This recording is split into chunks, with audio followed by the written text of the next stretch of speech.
been 7 years of recurrent terror orchestrated by the extremist group Boko Haram. And Nigeria, Africa's most populous country and the continent's largest economy, has severely borne the brunt. Years of suicide bombings, killings and abductions have left at least 20,000 people dead, with over 2.6 million having fled their homes. The April 2014 abduction of over 200 secondary school girls in Chibok brought international attention to the then developing crisis. But more than 2 years later, only 2 have been recovered. So will West Africa ever see an end to the insurgency's terror? And why, after so many years, is the continent still battling Boko Haram? I'm Beatrice Marshall. Welcome to Talk Africa.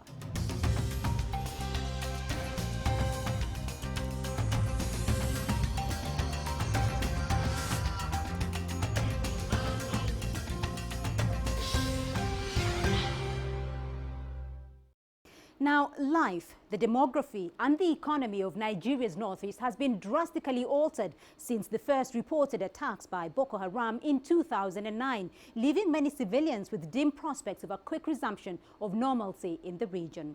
The government has, however, in recent times gained ground over the militant group in persistent efforts to take charge of the situation. Let's take a look. Nigeria's economy has in recent times been going through a rough tide. Inflation in the nation of about 180 million spiked to 13.7% in April, the highest since June 2010. The Central Bank of Nigeria now warns of the impending danger of Africa's largest economy falling into a recession. Despite oil prices resurging to $50 a barrel, the sabotage of oil infrastructure in the Niger River Delta has hindered the country from gaining on this rise. These developments are now shaking investor confidence in the economy. While Nigeria's wealth has long been largely concentrated in the oil-rich south, the violent insurgency staged by Boko Haram in the northern states has only served to entrench existing economic disparities. The World Investment Report in 2013 quoted a 21% decline in foreign direct investment in just 1 year, following an increased spate of attacks by Boko Haram. The local Chamber of Commerce in Kano, for example, also estimated an 80% decline in business in 2015. The northeastern states of Borno, Adamawa and Yobe have also seen a massive restructuring of the population. The UNHCR estimates that over 2.5 million people are internally displaced in the region, with a further 220,000 forced to flee into neighboring countries. But Boko Haram hasn't stopped there. Insurgent incursions into Niger have displaced 50,000 people, with scores killed in raids into Cameroon. President Buhari's administration is faced with the twin challenge of addressing an economic downturn and insecurity. With reported gains made against Boko Haram, many in the country's north hope that this will translate into a return to their homes, a revival of their economy, and a peaceful, normal life, as it were.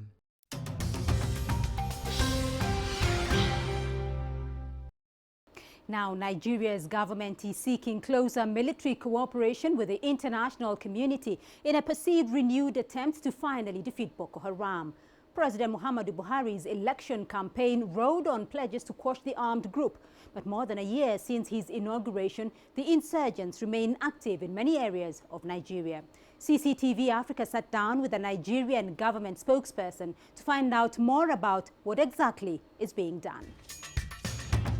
Let's begin with the self-assessment of this administration. In the past 1 year, how well would you say the administration has done? What has been the achievements, the successes so far? I would say that the president has delivered on all counts. On the issue of security, of course, you know how much has been achieved now. Listening to the military commanders operating in the northeast part of the country, they are being chased in the bush now, in the forest, where they are hidden. And they're being flushed out, as can be seen from, you know, the successes that lately led to the recovery of some of the Chibok secondary school girls that were taken away. You've just met with one of the rescued girls and the second one is reportedly rescued as well. So what's next for the over 200? It's a laudable, it's a laudable news, one that has been welcomed by many. So what's next for the others? There is an ongoing operation, which the Nigerian Army calls Operation Crackdown, with the Air Force, in aerial bombardment and the military moving gradually.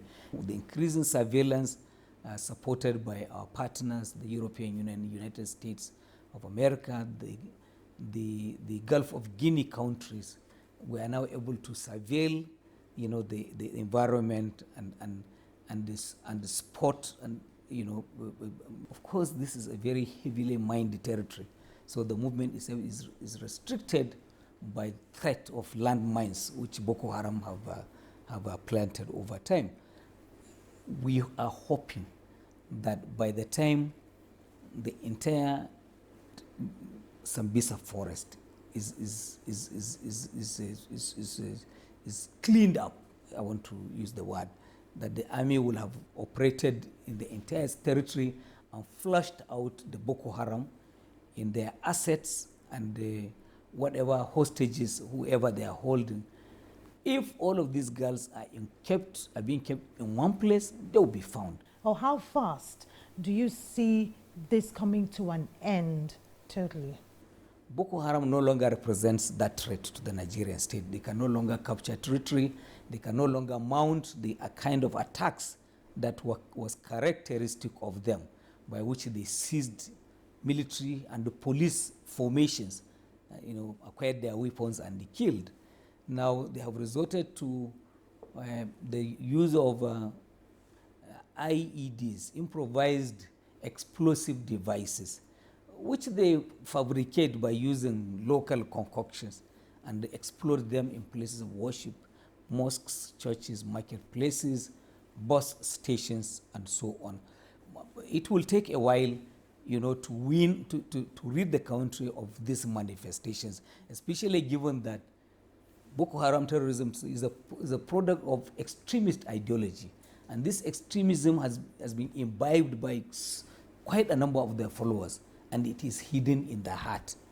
So even where they are technically defeated, as our military has said clearly, there is still the challenge of having not to go to sleep or to lower our guard.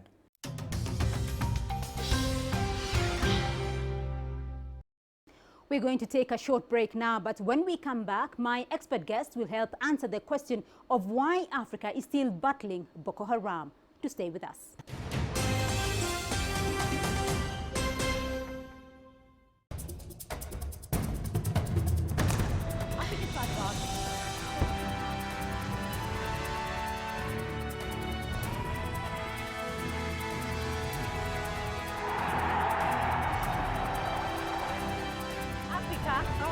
Africa is not one story. Africa is not one story.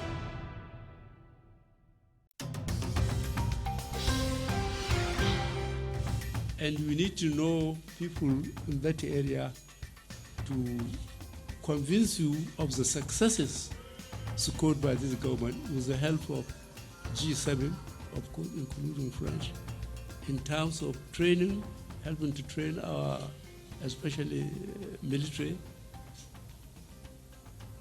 provision of military software and hardware, and to keep on pushing Boko Haram out of Nigeria.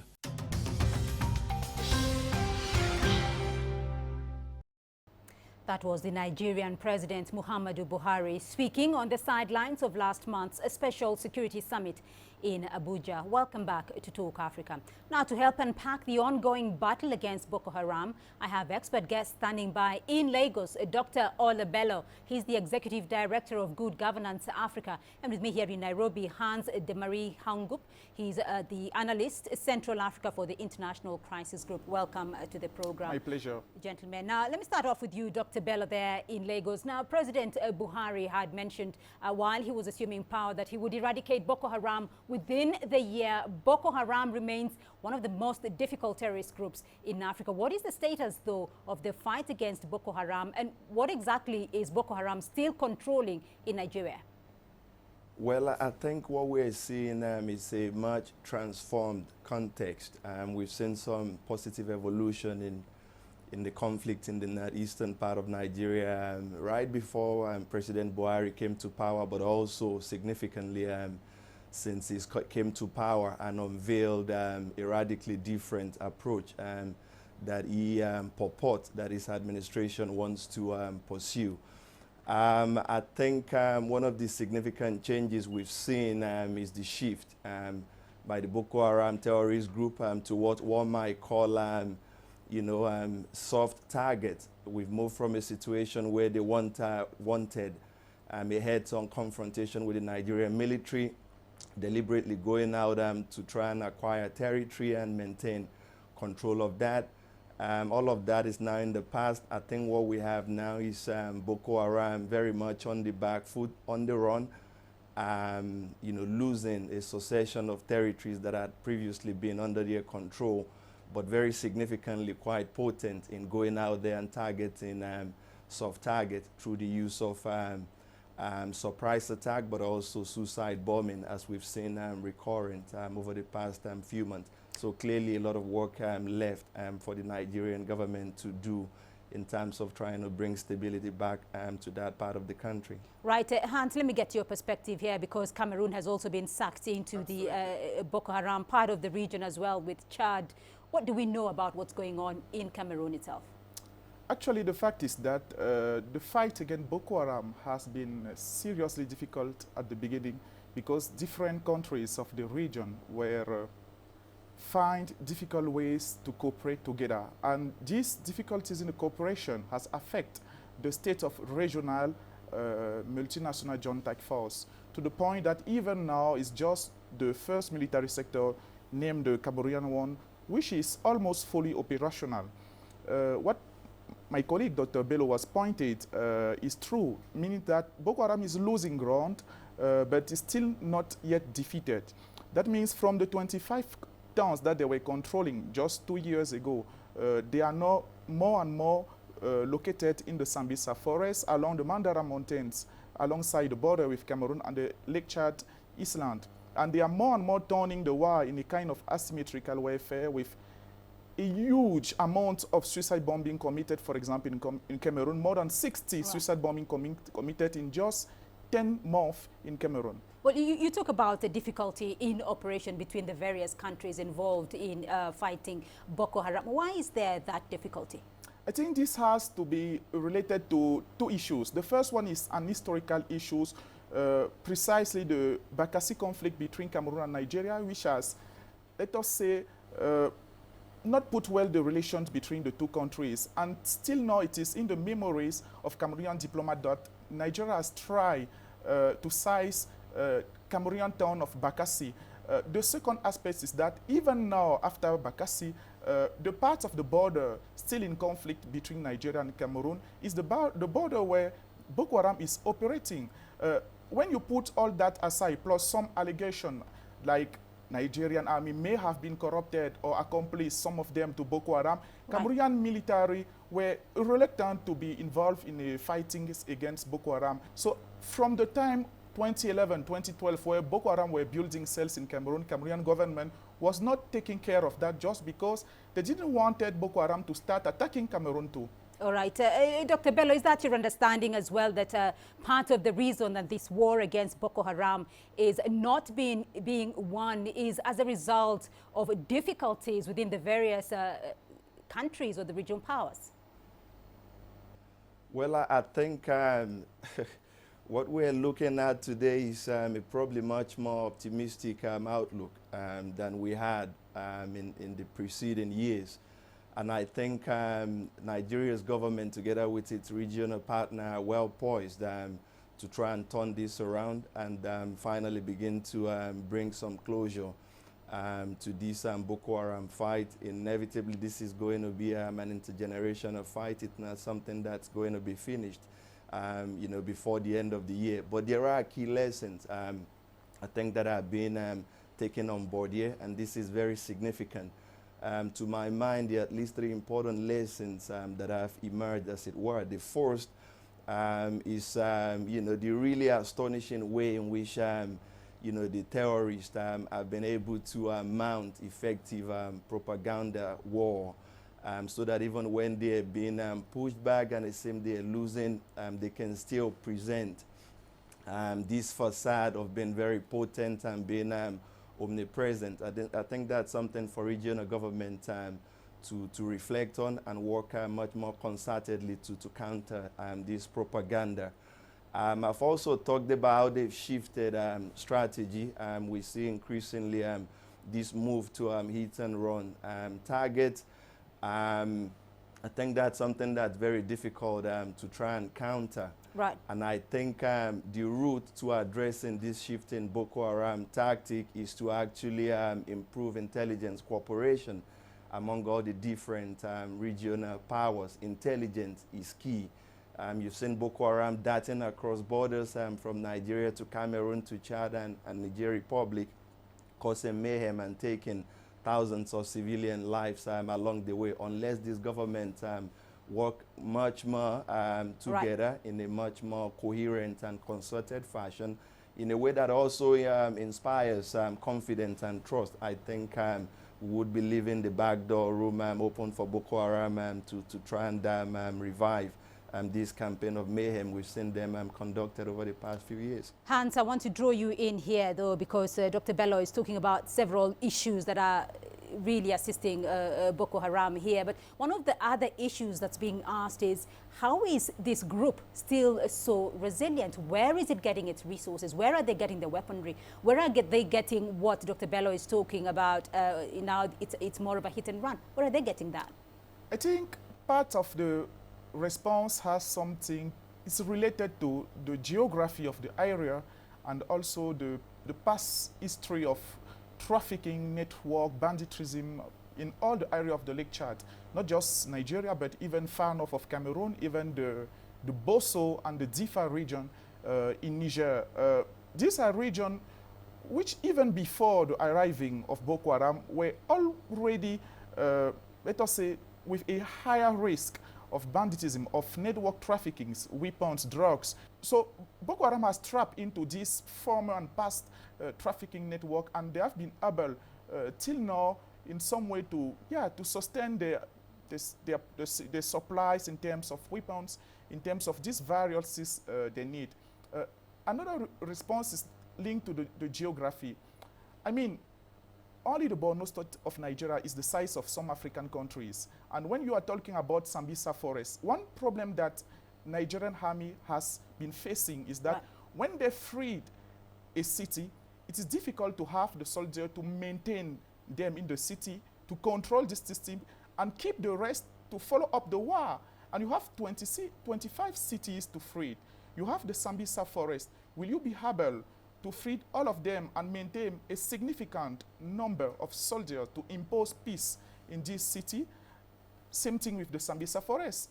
What is probably in the future, what will be probably Boko Haram in the future is that some of them will, yes, trap and become in the former network of banditism and traffic. Dr. Bello, I see you're nodding there in agreement. What's your sentiment? Well, I think my colleague is right in pointing to all of these factors.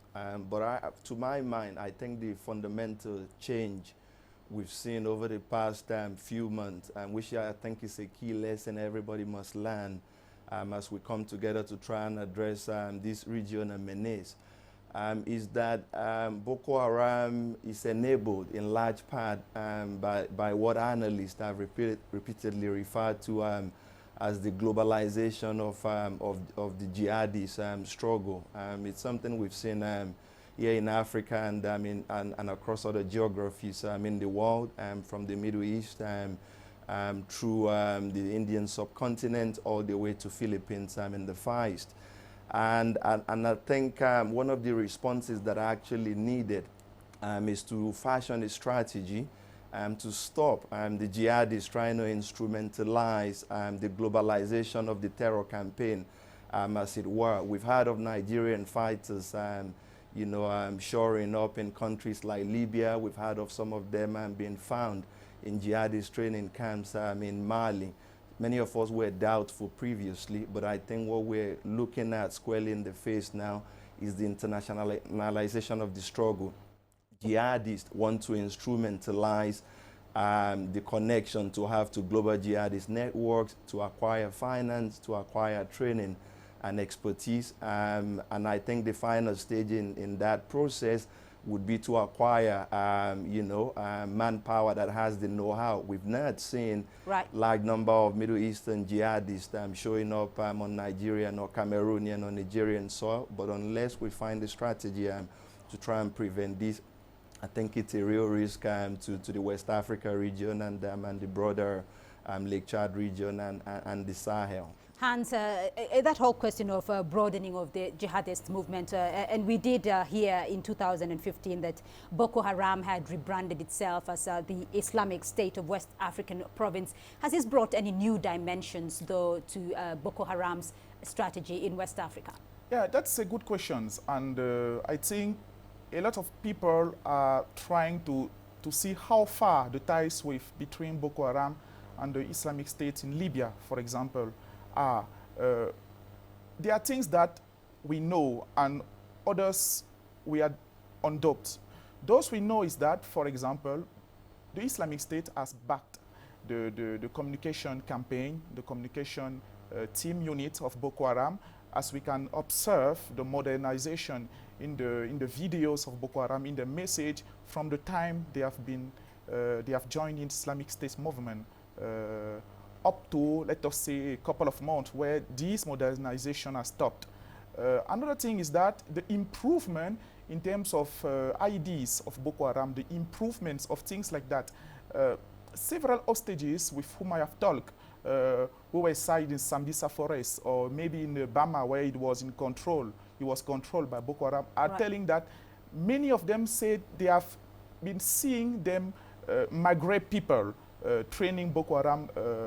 We don't know if these migrant people are just Arab Shoah from Chad, from Cameroon, from Nigeria, or real migrant people coming from Libya. Other things that we know is that Boko Haram people, some of them have been able to join the fight in Libya.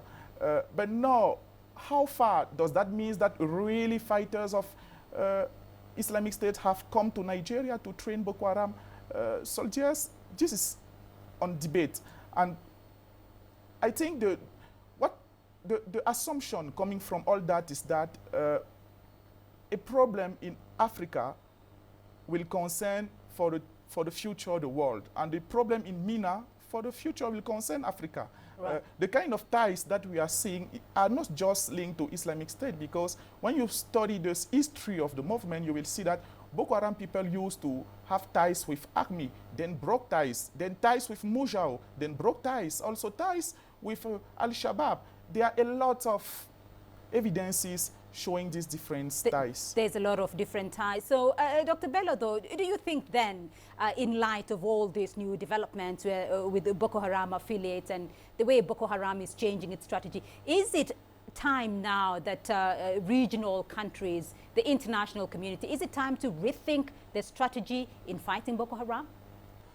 Well, I think it's high time, and I think it's essential that what Nigerians are doing internally, what Nigerians and Cameroonian and Chadians are doing internally, also speak, you know, to a broader regional strategy for addressing this menace and beyond the neighboring states that are immediately affected, but also to effectively tap into the international you know, support network that country like France and the United States and the rest of them can provide.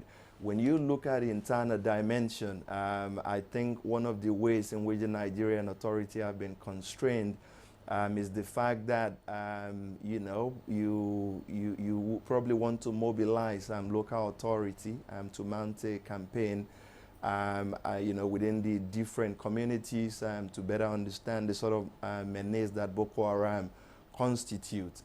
Because if you have the people firmly on the side, I think you probably halfway to the destination or the goal of trying to eliminate this menace. I think the sort of crisis we're also confronting here is one that requires unusual sort of solutions.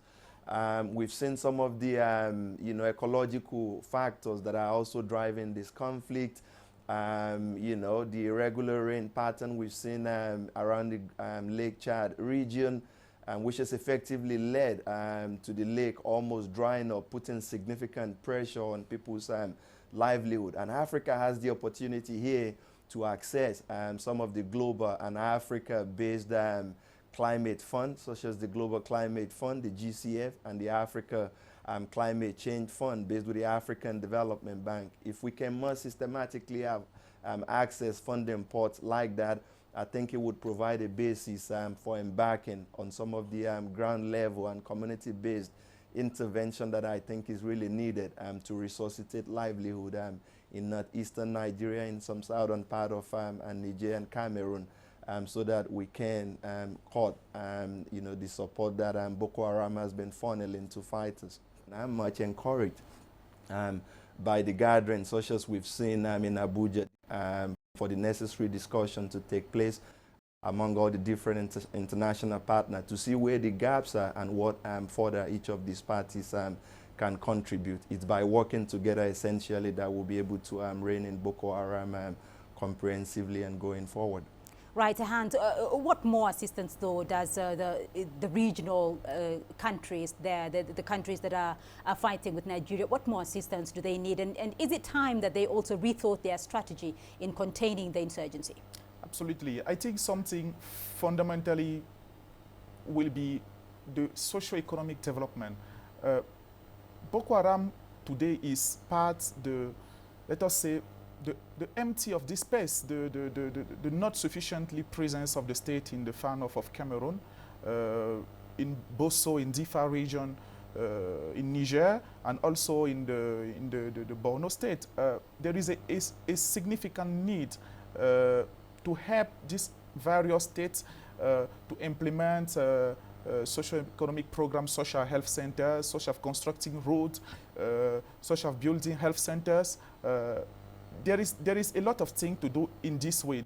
I think there is a need to closely monitor how these trends are going on the ground and how to counter it. And I echo the point on working closely with the communities on the ground. What we have seen, for example, is that one of the lackness, one of the first part of the response in Cameroon side, but probably more in Nigeria, was the heavy-handed military response, which in some way has pushed some parts of the community in the hands of Boko Haram. They were just between the violence of Boko Haram and the violence of Nigeria, and for example, in the case of Cameroon, the violence of soldiers who were coming from the South region, were not talking the local languages, were not knowing the local culture. So there is a need to strongly involve the local community. And what we are seeing since 1 year and a half is that this has been changed, and now we are seeing the products and the success of this changing in strategy. Right, and that's all we have time for this week, but thank you to my guests for their insights. In Lagos, Dr. Ola Bello, he's the Executive Director of Good Governance Africa, and with me here in Nairobi, Hans Demahi Hangup, he's the Analyst Central Africa for the International Crisis Group. Remember, you can join the conversation online through Facebook, Twitter, and YouTube, and do join us again next week for another edition of Talk Africa. Goodbye.